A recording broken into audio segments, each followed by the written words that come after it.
You're listening to Dakota Spotlight. My name is James Woolner. Welcome back, folks. Believe it or not, we are officially, once again, between seasons. I hope you enjoyed Season 11, Homicide at House of Bottles. Today, I've got a delightful Valentine's episode for you. It's becoming a bit of a tradition here at Dakota Spotlight. More on that in a second. First, though, I want to thank a few people who took part in Season 11.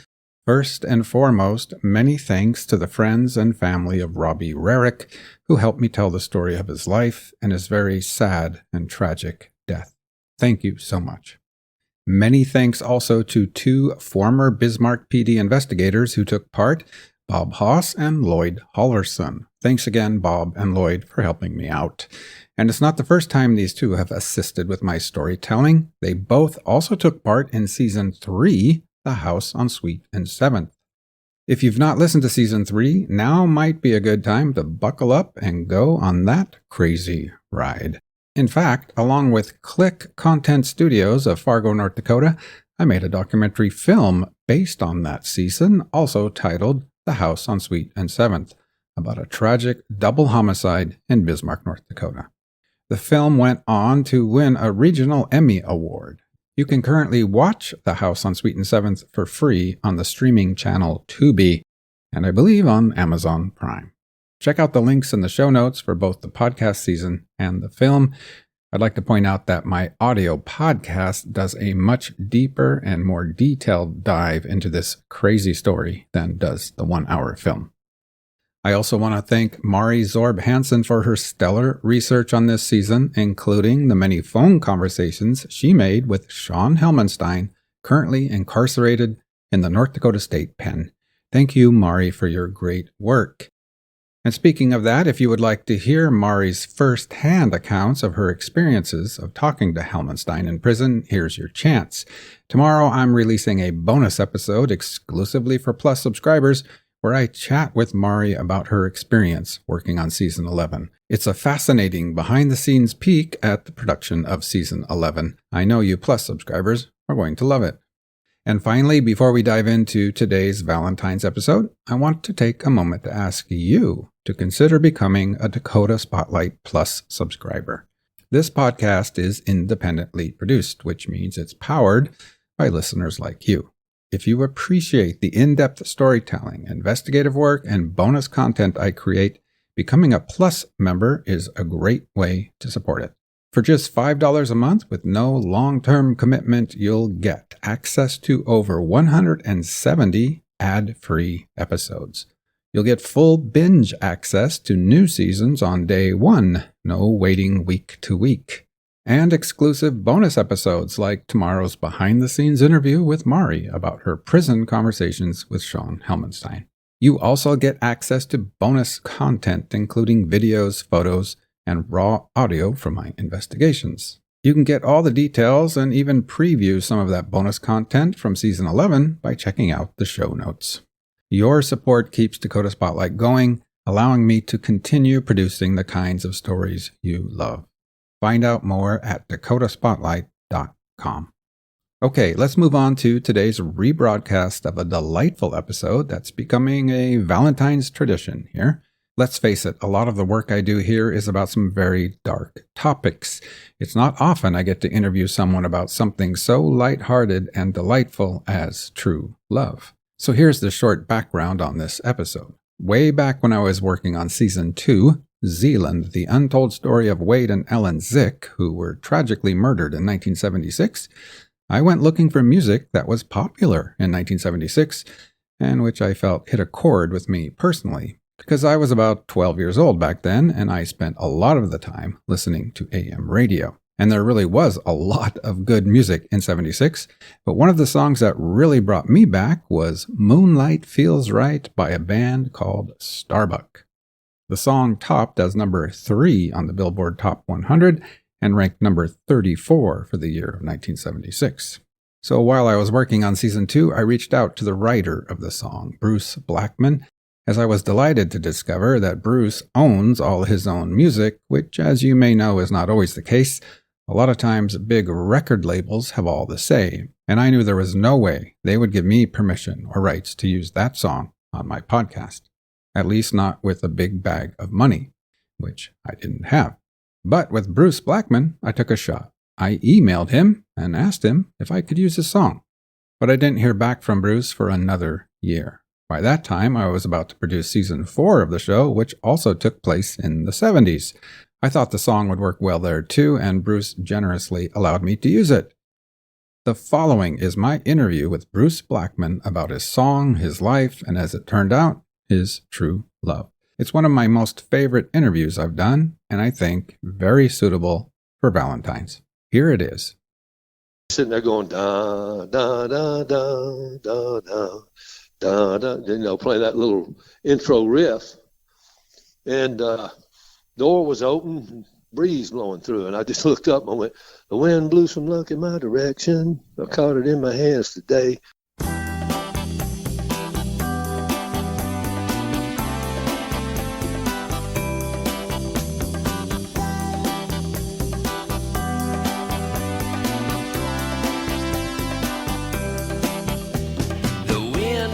Luck in my direction, I caught it in my hands today. I finally made a tricky French connection. You winked and gave me your okay. I'll take you on a trip beside the ocean and drop the top of Chesapeake Bay. Ain't nothing like the sky to dose a potion. The moon will send you on your way. Moonlight feels right. Moonlight feels right. Okay, Bruce Blackman, thank you so much for joining me on the podcast today. It's a pleasure to meet you. Glad to be here. So before we start talking about your music, I want to learn a little bit about you. I've been trying to read up a little bit. Sounds like you were an athlete when you were young. Is that right? Yeah, I played football and ran track. I got a track scholarship to Mississippi State. Was that 4 years of track then, or?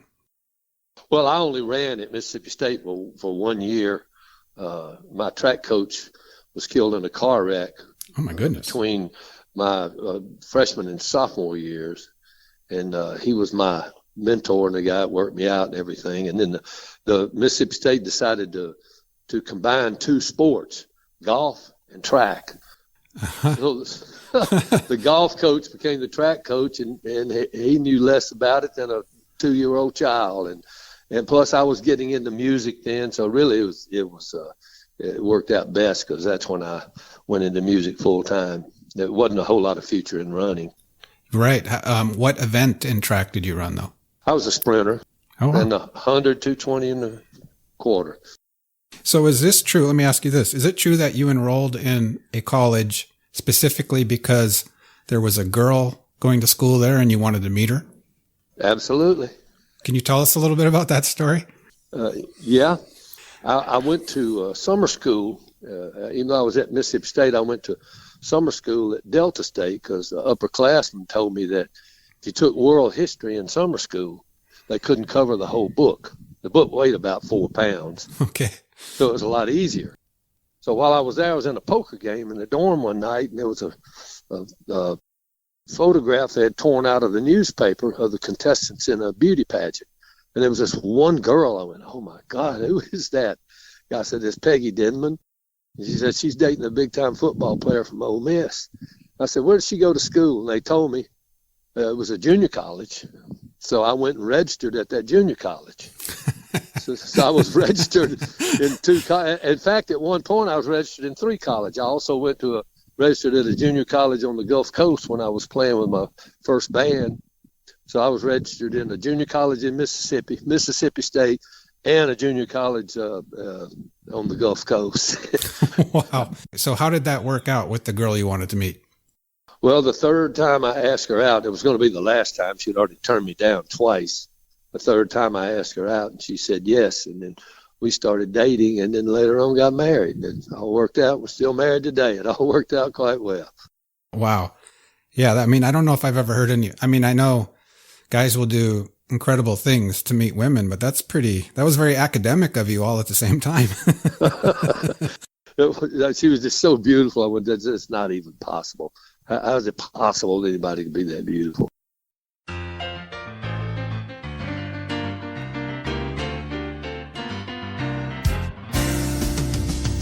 I'm driving fast, I'm coming home to see you, baby. Getting dizzy from those highway lines. I should have known I couldn't live without you. Counting down miles by the highway signs. I've been cruising in my 64 Chevy. Burning tires coming your way. Meet me down on the corner by the levee. Down around Jim's Cafe.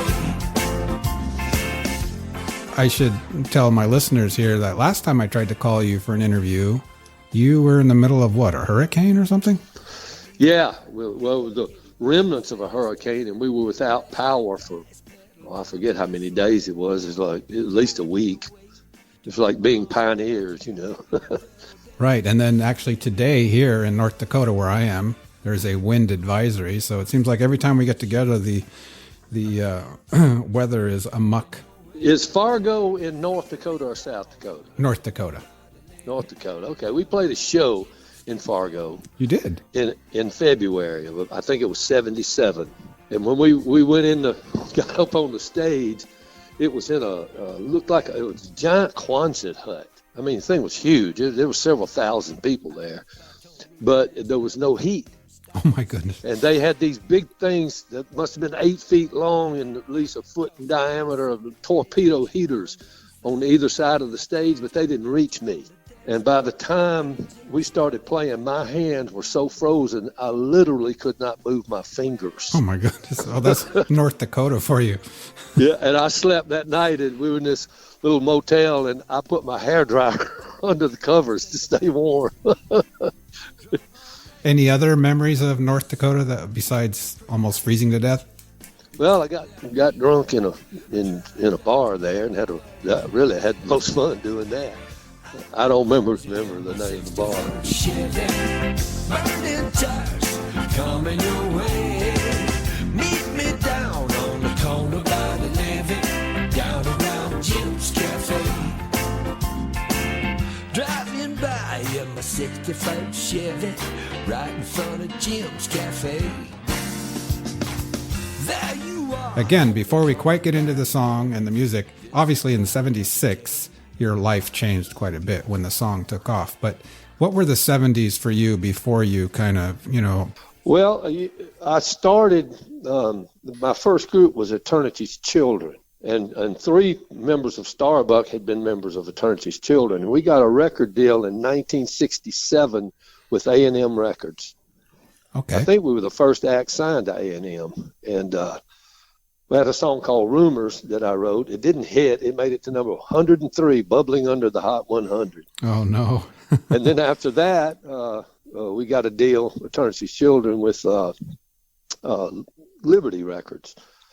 And we had a song, Moonlight Feels Right, one of my songs. Mrs. Bluebird. Okay. And I think it went to like number 53. It hit big in the Southeast, but never broke out of the Southeast. They were in the late 60s here. So in 69, late 68, I left that group because of our managers that we had were taking everything. And when I mean everything. And I'd lived in L.A. for about a year, met so many people then. Well, after Eternity's Children, I came to Atlanta, and we formed the first version of Starbuck. I got a call from a guy named Bo Wagner, who was a marimba player. And Bo was part of a group. They were meeting in Lukenbach, Texas, putting together a group to go on tour with Jose Feliciano. In the meantime, while we were out there, we chose the name Starbuck. And that group included Bud Cockrell, who was the lead singer and bass player of later Pablo Cruz. And the drummer was Tommy Aldridge, who then joined the group, who was a forming member of Black Oak, Arkansas. Then he went to Whitesnake, and then Ozzy Osbourne. All the members of that group made it, but not together. we then reverted to the name Mississippi. And we put a group, Bo and I put a group together. We immediately got a deal in Nashville with a guy named Gary Paxton. Yeah, he did all the association songs, the Along Comes Mary and that stuff. And we got a deal with RCA, but RCA informed us that we had to change our name because they were about to sign a group from Australia who had the name Mississippi. So we reverted back to the name Starbug, but then the group from Australia named Mississippi changed their name to the Little River Band. Wow. No, let's talk about Moonlight Feels Right.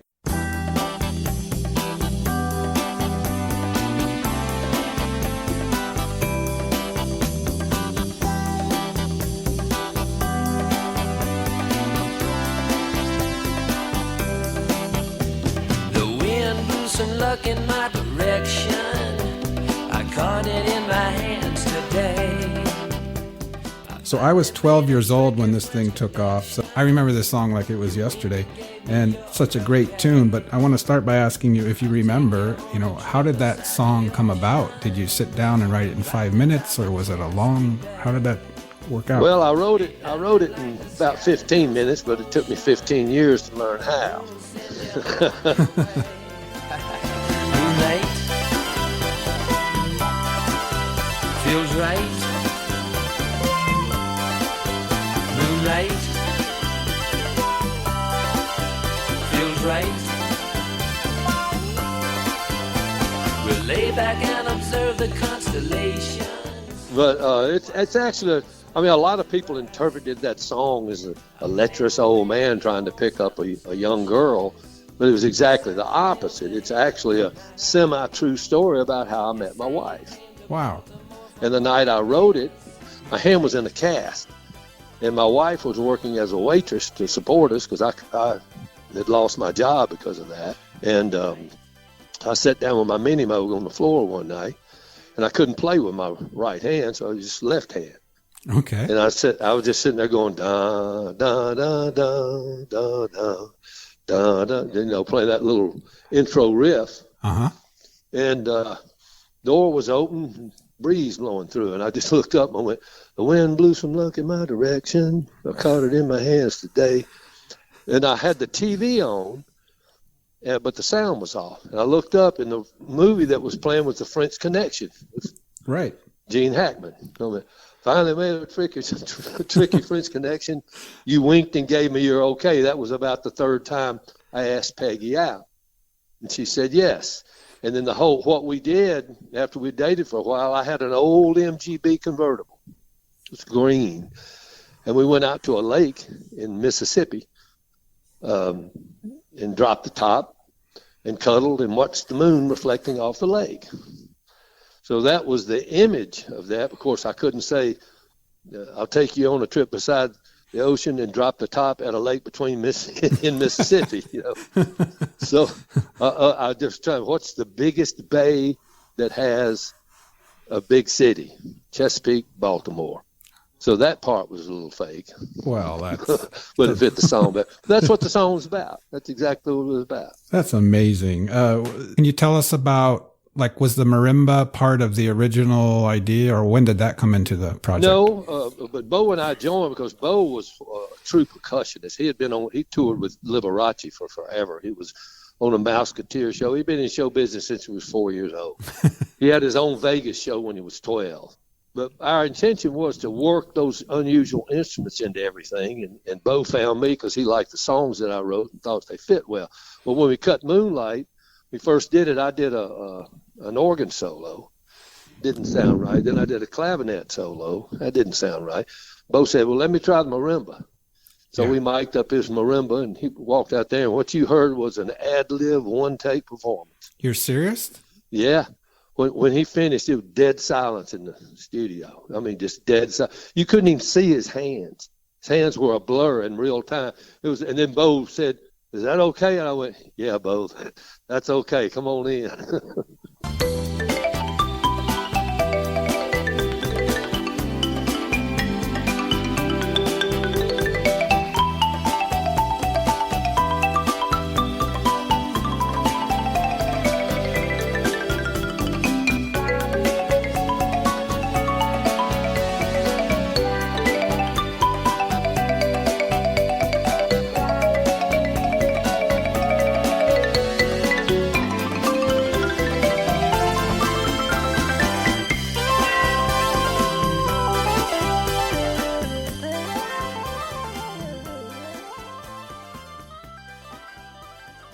I mean, and that's kind of I don't want to say it's the signature of the song because the song is so much bigger than that, but it's definitely something people remember, and it set it apart a little bit from other pop songs at the time. Oh, absolutely did. No, it was a record company wanted to take the marimba solo out. They said the song was too long.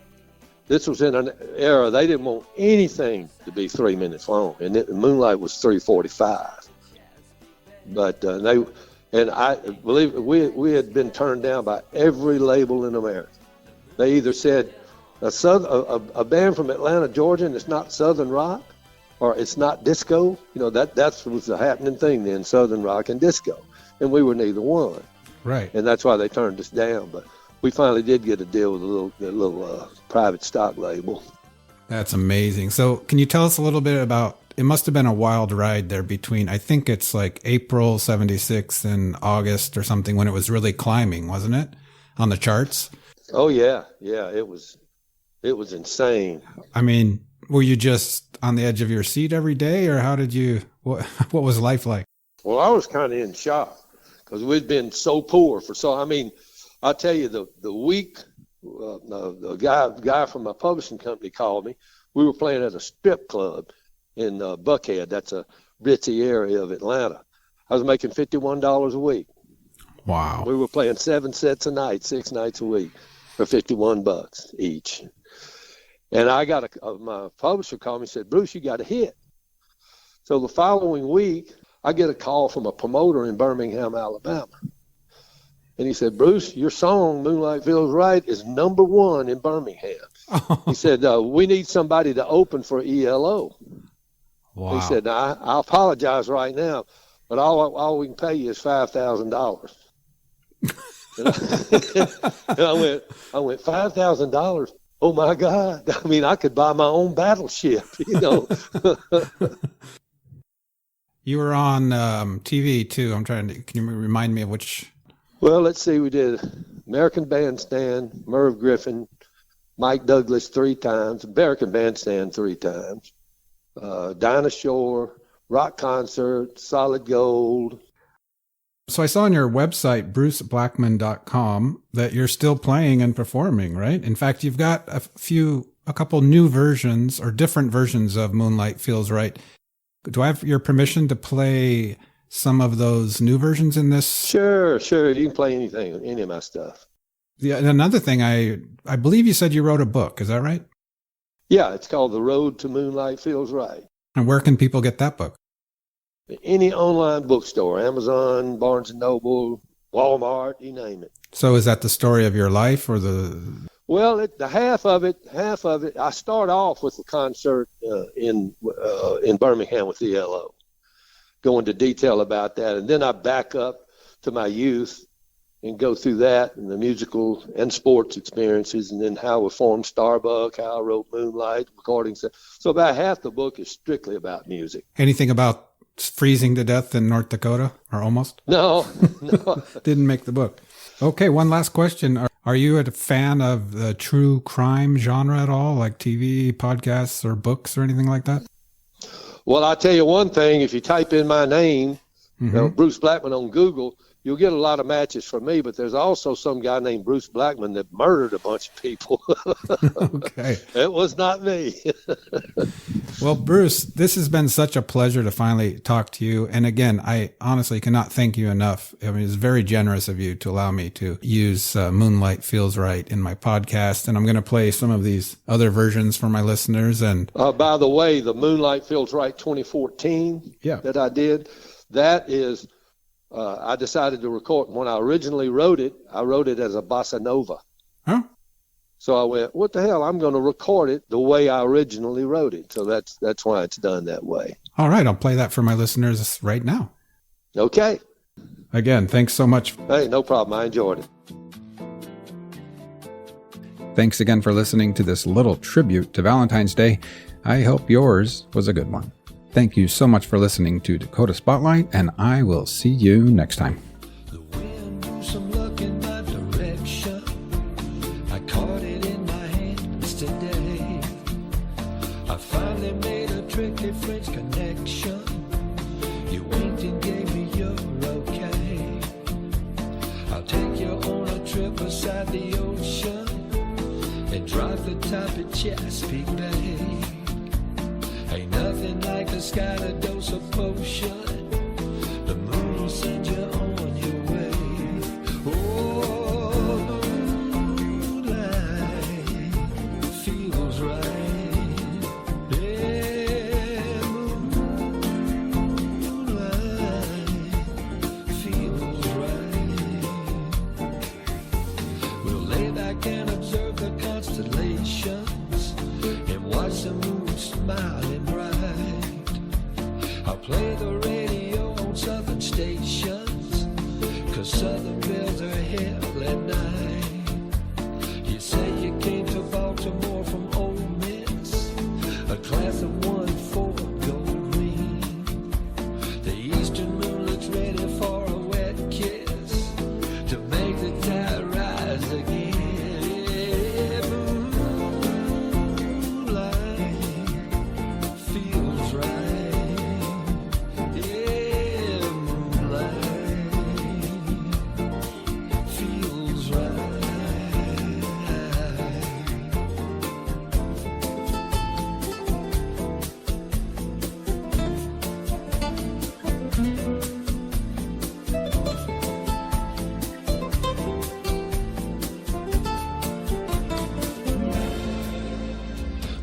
The sun come up on Sunday morning and watch it fade the moon away.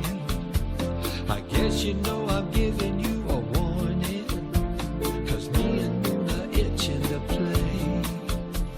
I'll take you on a trip beside the ocean and drop the top of Chesapeake Bay. Ain't nothing like a sky